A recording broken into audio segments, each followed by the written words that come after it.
Swastiastu.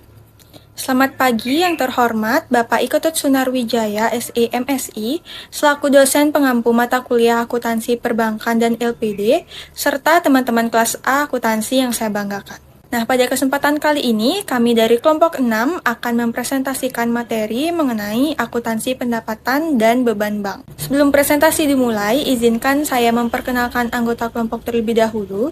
Dengan saya sendiri, Idayu Pratnya Paramita, absen 31 sebagai moderator dan pemateri pertama, serta rekan saya Nidesa Putu Ayu Desi Gulandari, absen 15 sebagai pemateri kedua. Baik, pada kesempatan kali ini ada pun submateri yang akan kami bahas.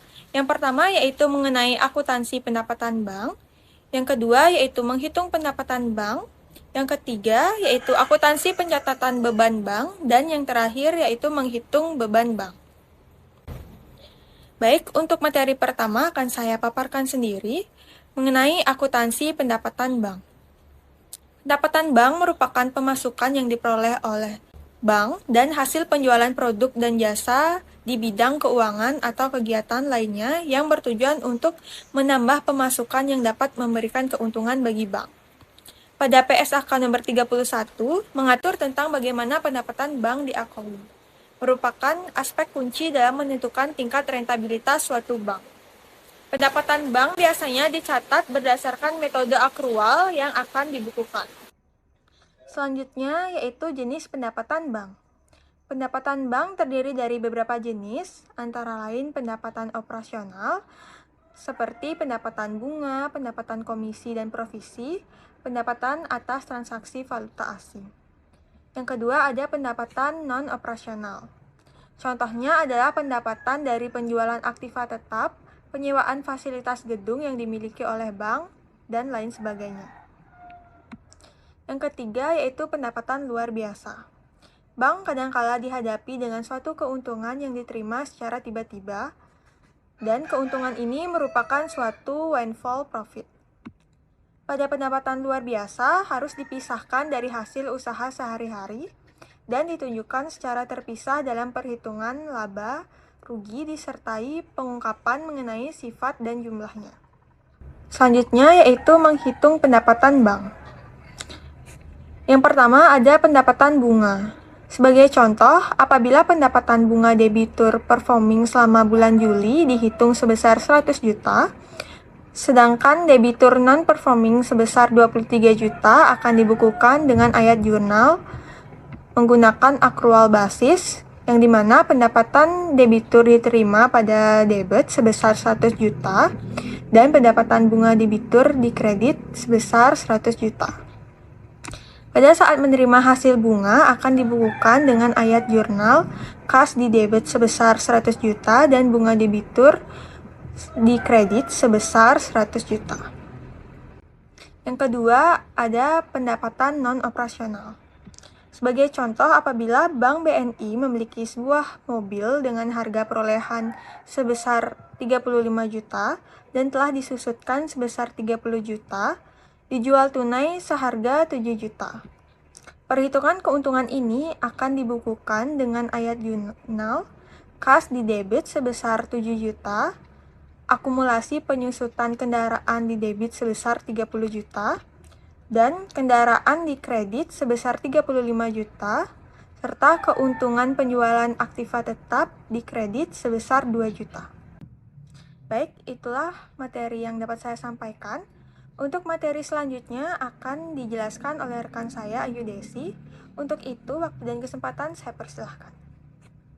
Baik, terima kasih atas waktu dan tempat yang diberikan kepada saya. Di sini saya akan melanjutkan materi mengenai akuntansi pencatatan beban bank. Secara umum, beban merupakan pengeluaran yang dilakukan oleh suatu perusahaan untuk menciptakan atau memperoleh pendapatan.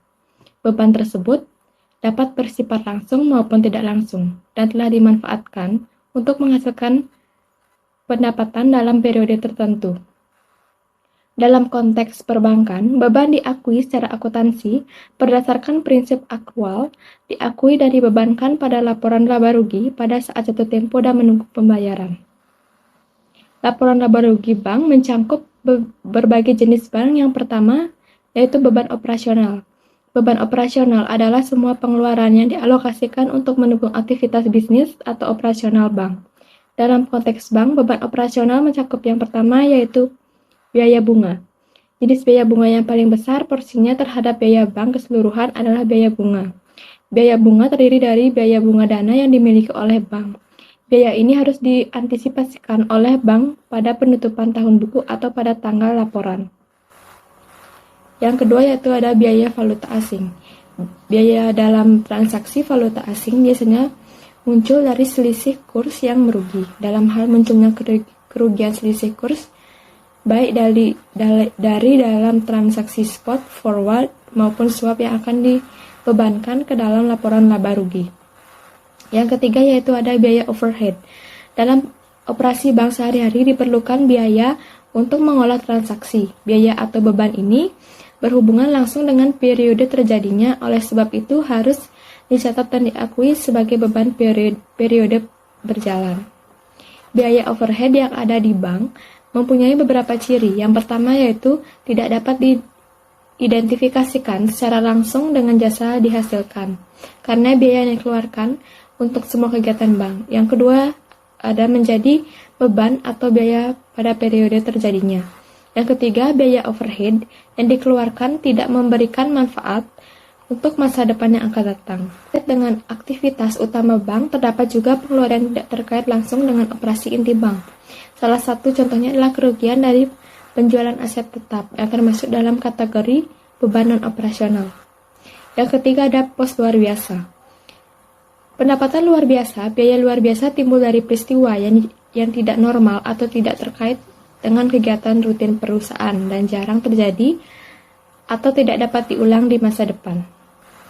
Contohnya, gempa bumi dapat dianggap sebagai kerugian atau pos luar biasa jika merugikan bank. Namun, jika gempa bumi sering terjadi di suatu negara, seperti di Jepang, maka kerugian akibatnya tidak dapat dianggap sebagai peristiwa luar biasa. Yang keempat yaitu koreksi masa lalu.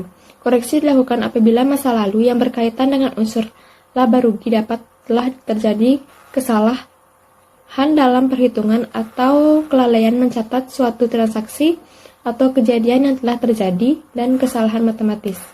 Yang kelima ada pajak penghasilan. Dalam hal penghasilan dihitung menurut laba akuntansi, selisih perhitungan tersebut dapat hutang pajak yang disebabkan perbedaan waktu, pengakuan pendapatan, dan beban untuk tujuan akuntansi dengan tujuan pajak. Selanjutnya yaitu menghitung beban pajak. Sebagai contoh, apabila Bank Omega Cabang Jakarta menjual inventaris kantor secara lelang karena sudah habis umur ekonomisnya dengan harga 400.000 secara tunai, di mana perolehannya sebesar 3 juta telah habis disusutkan. Ayat jurnal untuk mencatat transaksi sebagai berikut. Kas di debit sebesar 400.000 dan akumulasi penyusutan inventaris kantor di debit sebesar 3 juta, inventaris kantor di kredit sebesar 3 juta, serta keuntungan dari penjualan aktivitas tetap di kredit sebesar 3 juta. Baik, sekian pemaparan materi dari saya. Waktu dan tempat saya kembalikan kepada moderator. Terima kasih. Baik, sekian pemaparan materi dari kelompok kami. Semoga apa yang kami sampaikan dapat bermanfaat bagi yang mendengarkan. Mohon maaf jika terdapat kesalahan kata pada penyampaian materi. Akhir kata saya ucapkan terima kasih dan ditutup dengan Paramasanti. Om Santi Santi Santi Om.